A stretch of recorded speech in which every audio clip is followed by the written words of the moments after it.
being niche is what works, because when you are niche, it makes you stand out. And this is the secret. This is my USP. It's really hard to find French patisserie in the UK, let alone dairy-free or even vegan. I remember when I was working in Paris, when I was working in that gluten-free patisserie, people were literally crying because they haven't had a chocolate eclair for 10 years.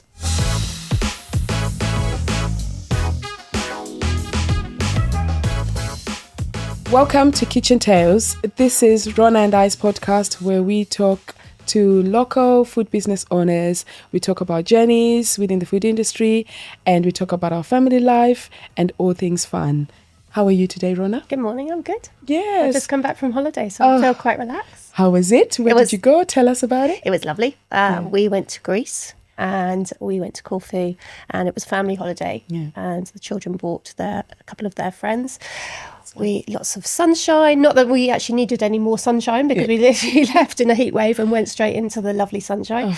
And we ate lots, barbecues, lots of hummus, lots of tzatziki, kebabs, moussaka. Do you like moussaka? I really like moussaka. Do you know, that was my first introduction to having aubergines, because growing up in Zimbabwe, it's not really a vegetable that I used to see or had before.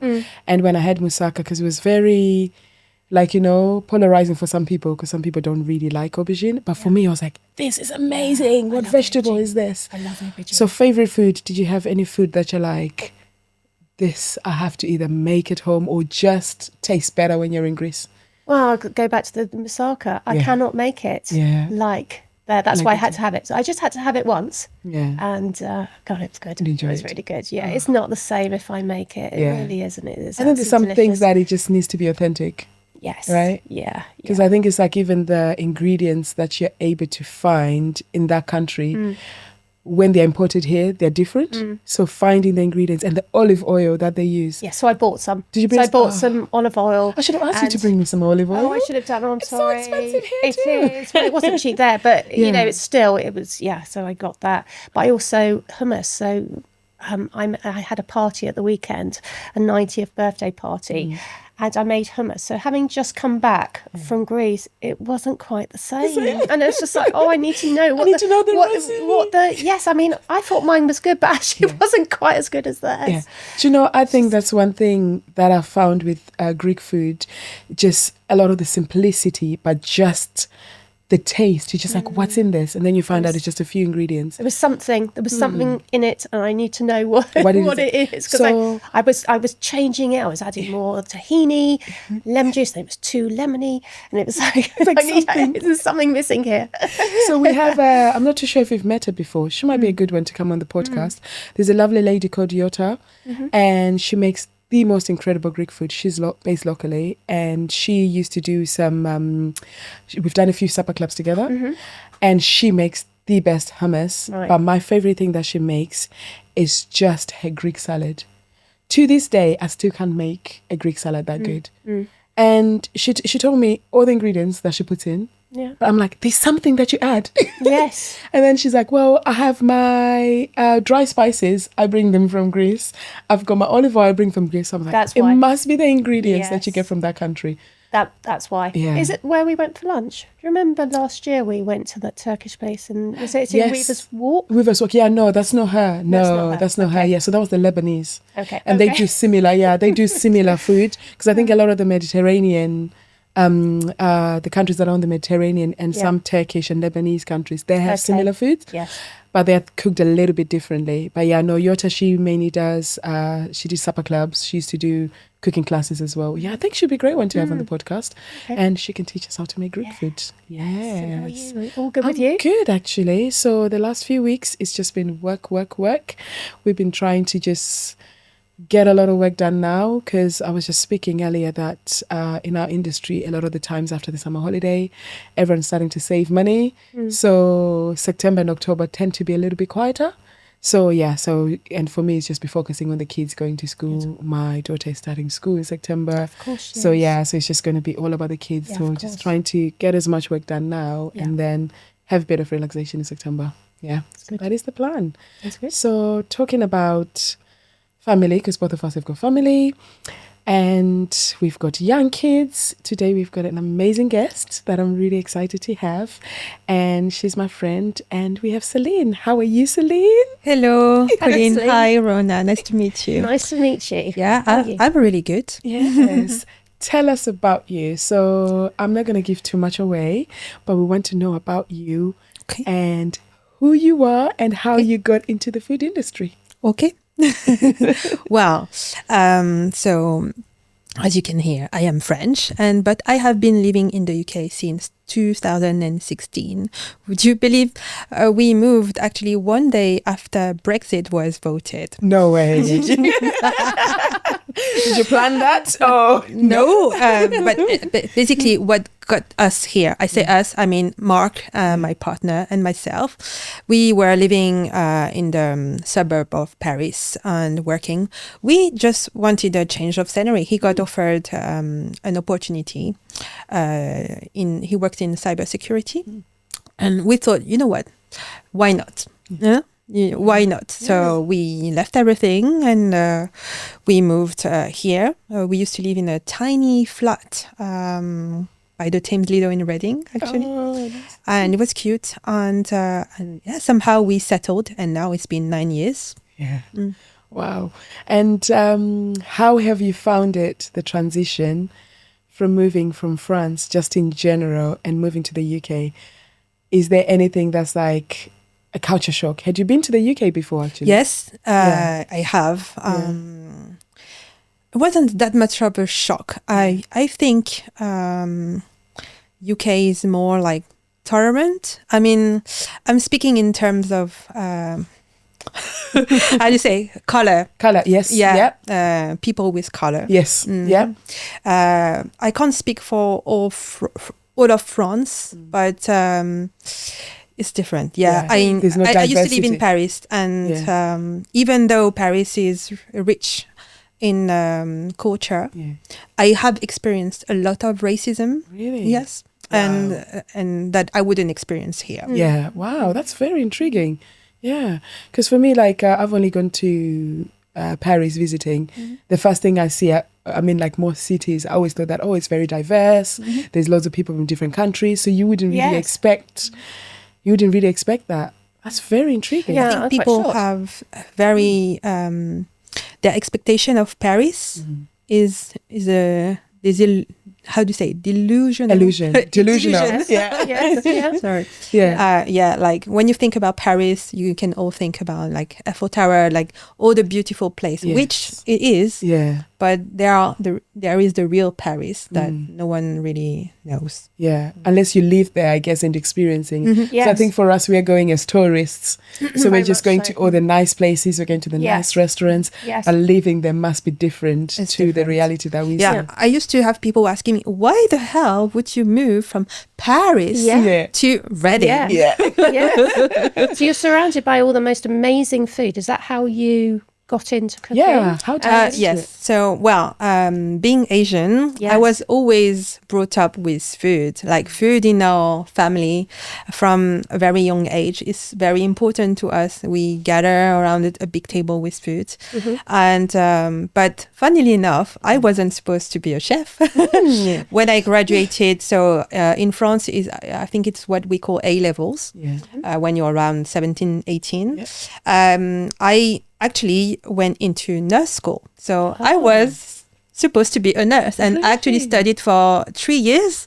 So I was 6 months close to graduate until I decided that it wasn't fun for me.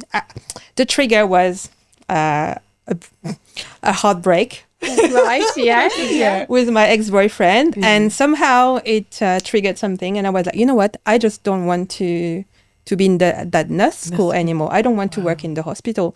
I mean, I was actually really good. You know, I was not major, but I was really good. I was passionate about all things medicine, and you know, it's so fascinating how the body works and how to treat people. And I had that mission, you know, help people. I'm gonna save them, kind of, you know.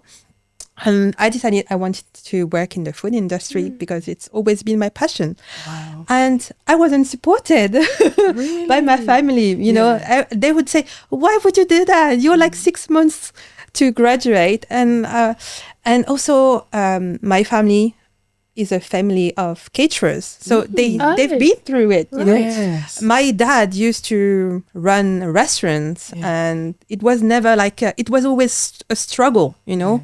I come from a family who struggled. You know, they're immigrants from Cambodia, and so they're basically trying to survive. And me, I'm like, no, I want to do this too. I want to do this too. They're like, no, just have a safe job. You know, you have a safe job. Like we would never run out of school of nurse. We always need nurses, right? Yes, you have a safe job.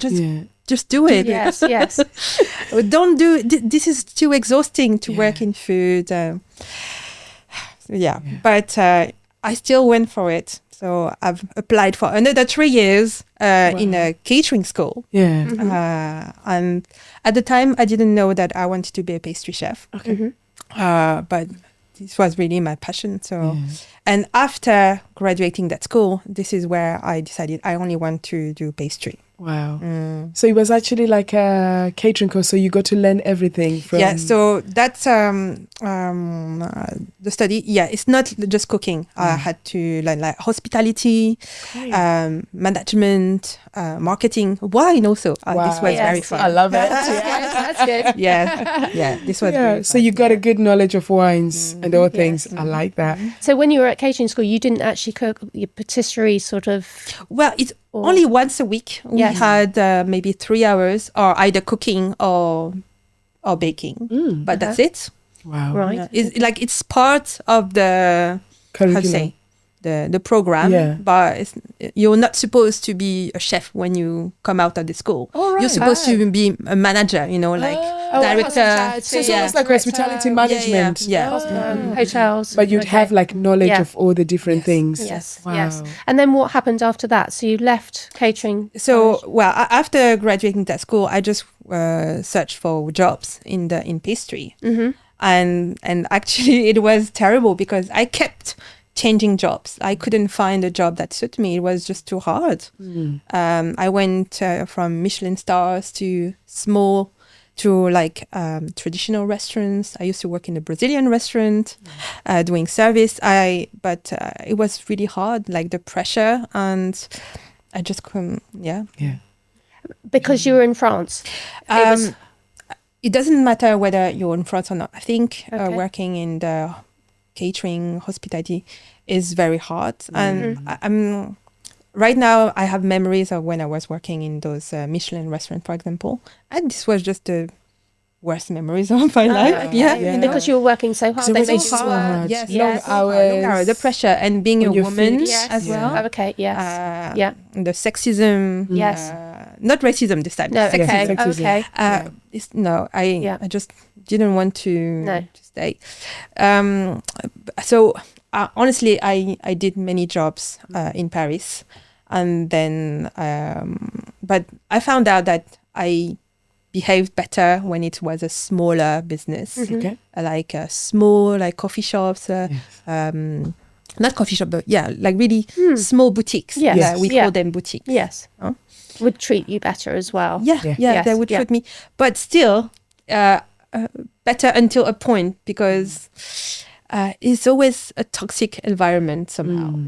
You know, they really want to control, and basically you only work, you live for your work, and this is not what I aspired to. Never. But I still kept the passion. You know, sometimes you work so hard and you're like, I don't want to do this anymore, and you're almost disgusted. That made you leave your job and work for something else.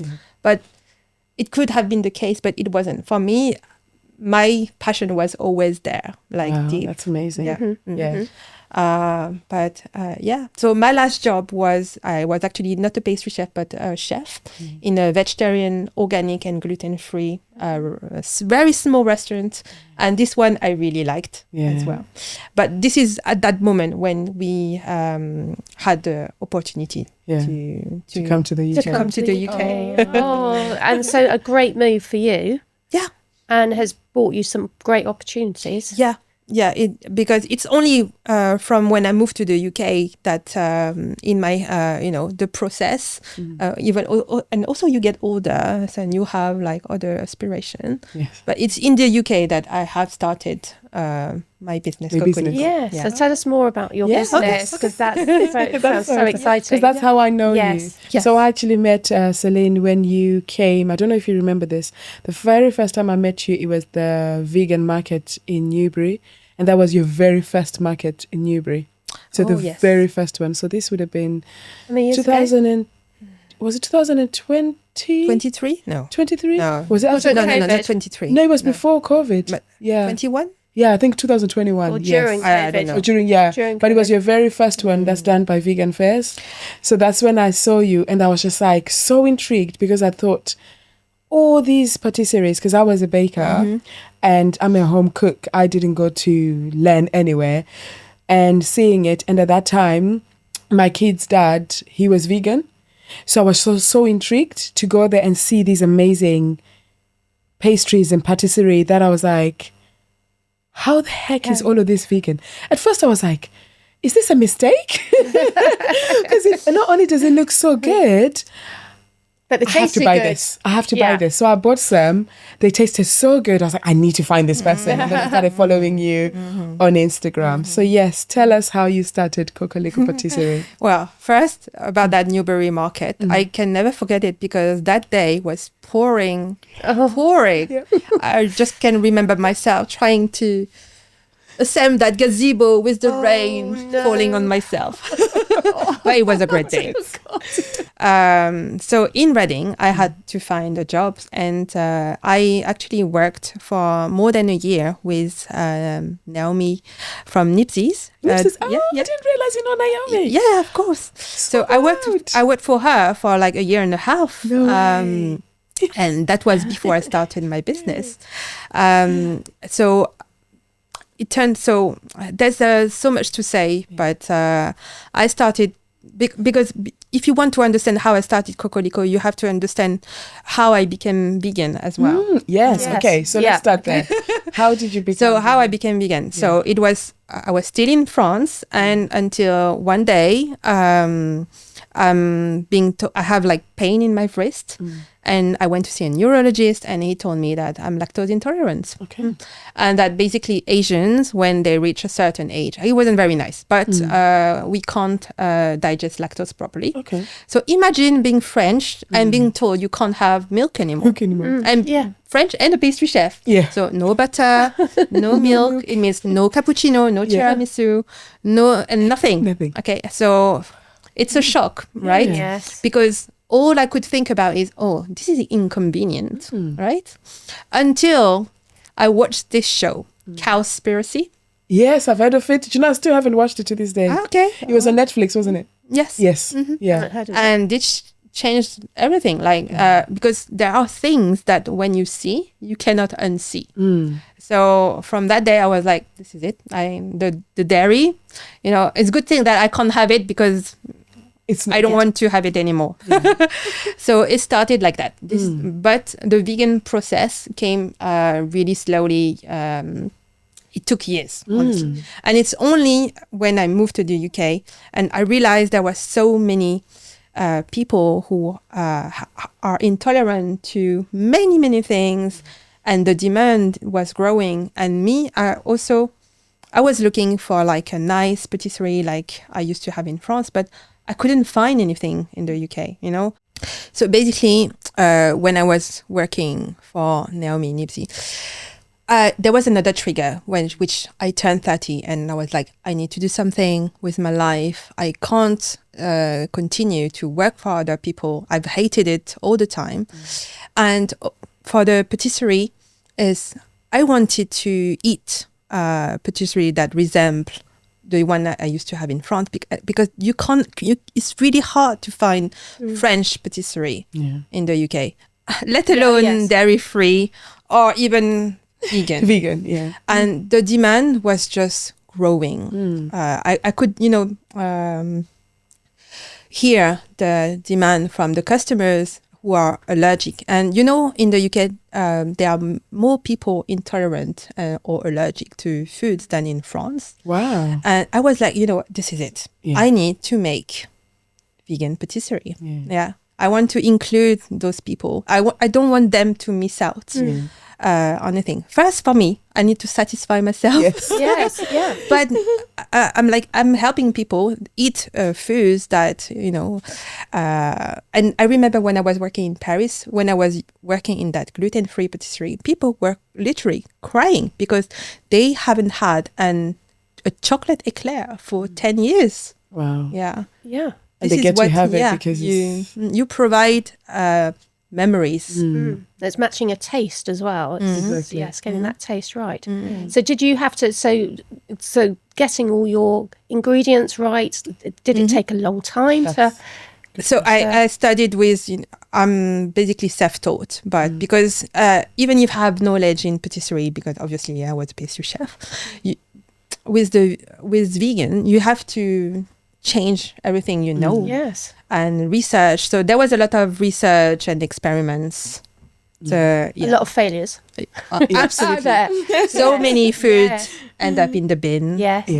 So how have you actually found it? Obviously, because you're quite niche. Not many people, even to this day, I'm now seeing some people, particularly locally, that are now doing some vegan bakes, but not to the patisserie, to the level that you are doing them. How did you actually find it navigating through the market? Has it been just explain us how you found it. Has it been easy, hard? Well, actually, I would say that being niche is what works, because when you are niche, it makes you stand out. And this is the secret. This is my USP. So I don't think I would do better if I wasn't vegan, because then what would differentiate me from another pastry chef? And when you are niche, it means that it's harder for you to have competition. That's true. So, and it actually works because there was my very, very first market in Reading in March 2018. Yes. I literally sold out in 2 hours. Wow. Because when it's so unique, there are people that want it, that need the product. I've traveled to Caversham from Newbury to come and have your pastries. Absolutely. When you're having the farmer's market. So I can understand because actually there's nowhere else. And I think I've sent a taxi to your house to collect some pastries. It was during lockdown. To collect some pastries to bring them to Newbury because I needed to have them. Because I think what was so unique about what you did for me particularly, because when I started my business, I actually started with making macaron. And then I saw you making vegan macaron. I was like, what? How is that possible? I know how hard it is to make them.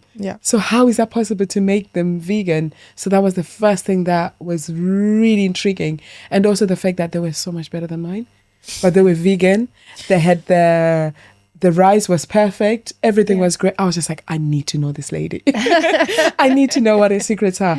And now I know the secrets because I got to actually get an opportunity to do a class. Oh, that's great. So tell us a little bit about what other things you do, because obviously I know you trade at markets. What other things do you do with your business? Markets are really my main source of income, and I really enjoy doing markets when it's raining. But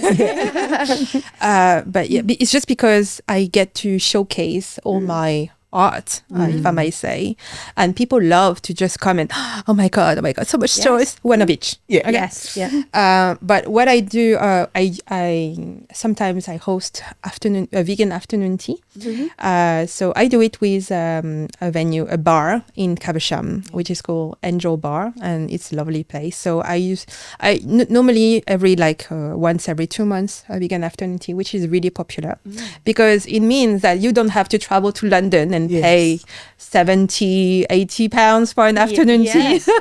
It's really, I mean, it's very beautiful, like atmosphere, but it's expensive. Okay, we have to be honest. So I do afternoon teas, and I have done classes. So not a lot, but I have done, macaron. Lately, I have done a course on the fraisier, which is a very traditional French strawberry. Yes, I really want to do that. Oh, wow. But I have also another business, which it's coaching. So it's called Bake and Thrive. And basically, I decided to bring all my experience as an entrepreneur.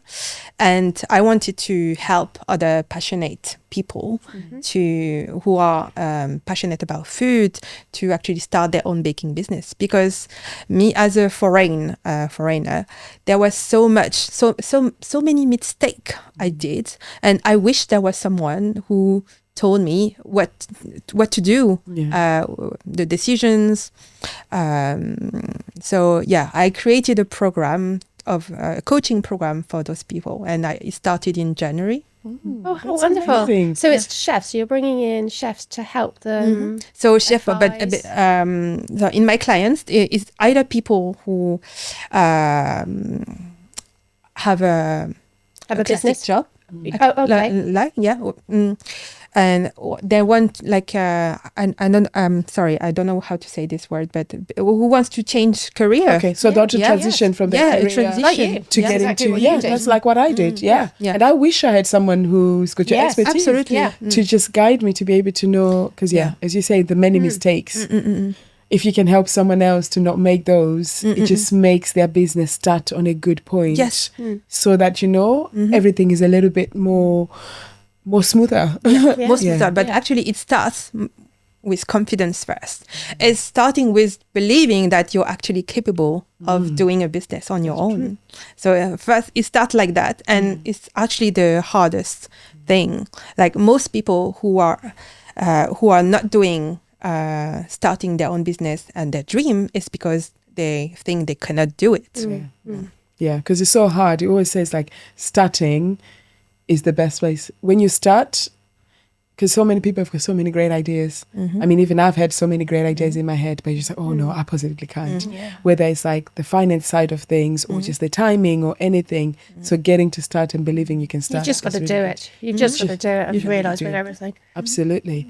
Well, so great to catch up with you and find out a bit more, because I know there's so much more we could talk about.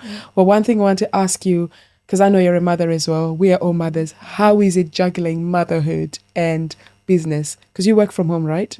Yes. How is that? How has that been?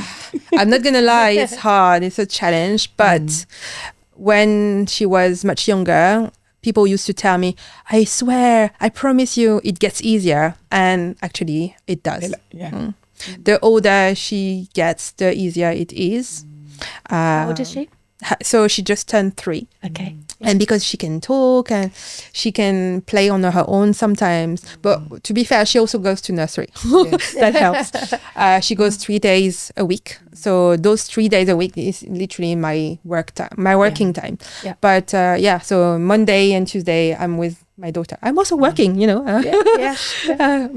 Being a mom is hard work. And then and then the rest of the week is focused on my baking and other stuff.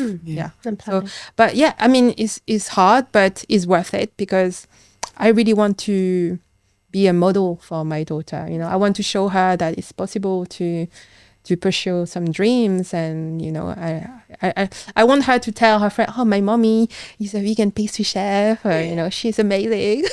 She must be so proud. Well, you are doing an amazing example, because I'm really proud of you and everything you have. I feel like I've actually seen your business grow from the very beginning, and just watching how you're actually evolving and looking at different things. The same as me and Rhona doing this podcast, that's us evolving from just being in the kitchen. And I think that's what it's all about. I think that's the beauty that we have, running your own business. You can make your own rules, so to speak. And I know we did speak about you possibly starting a podcast. I'm hoping this will encourage you. I know. And this is why you inspired me so much as well. And I'm so happy that I'm able to talk with you today, both, because you literally inspire me. And this is, for me, this would be next level. And you do it. I can see you sitting on this chair one day doing your own podcast, because I think you've got a lot to talk about. You've got a lot to share as well. True. And I hope it encourages you. Yeah. Thank you so much for joining us. Thank you so much. We do have, before we you. finish, we do have something that we do on this podcast. Okay. We share what we're going to have for dinner. Ah. Because we want to be able to encourage other people to cook, first of all, but also to just give each other ideas and make each other jealous. I'm always hungry, and it probably make me hungry, but I might get some inspiration from your dinner. What are you having for dinner tonight? Well, so I have planned to make a tofu katsu curry. Oh, love that it. sounds... Yeah, I love it. Obviously, I hate to deep fry at home, but I have an air fryer and it works. So I just coat the tofu with cornstarch, bake in the air fryer, and then I make a lovely curry sauce. Very simple. It's nothing fancy, but you know it's called garden curry. Yes. I love this. With With onion and coconut milk. Cook some sushi rice, a bit of broccoli for the fiber, and that's it. You know, really simple. Yeah. You know, Great. as your mom, you have to be efficient. Oh, yes. You know, Yeah. You have to be Yeah. quick, easy, good to go. Yes. How about you, Rhona? What are you I'm having having for dinner? a chicken type tray bake tonight. It's one that I actually posted years and years ago, and when I posted it, so many families have said they cook it and they absolutely love it. So it's chicken thighs, make up a paste of tomato puree, garlic, chili, olive oil, and spread it all over chicken, new potatoes. I add in some pancetta and olives, and it's an all-in-one dish. That's great. that's Nice and easy in Nice the and oven. easy. How about you? Yes, for me, we're actually having leftovers because I've actually prepared lunch today. So I work with Wazing, and they've got like a photo shoot today. Yeah. So I've done some of my salads so that they can take pictures of them. good. So it's a salad dinner. So I've got a sweet potato, chickpea, and tomato salad. Then I've done like an ozo. I actually found some really good gluten-free ozo. So anyone who's gluten-free, ask me about that. And so I'm doing that as an ozo. I did like some roasted courgette, and we're going to have that. And I don't know, we might have it with chicken or something. So leftovers. For once, I kept some for us. We always talk about how we never leave any food for us after it's gone. And I'm starting to remember to leave some food for us. Yeah. But thank you everyone for joining us. And I hope you can catch us on our next podcast. If you want to find us, you can find us on Instagram, kitchen.tales. You can find us on Apple Podcast, or you can find us on Spotify and YouTube as well. Thank you for listening.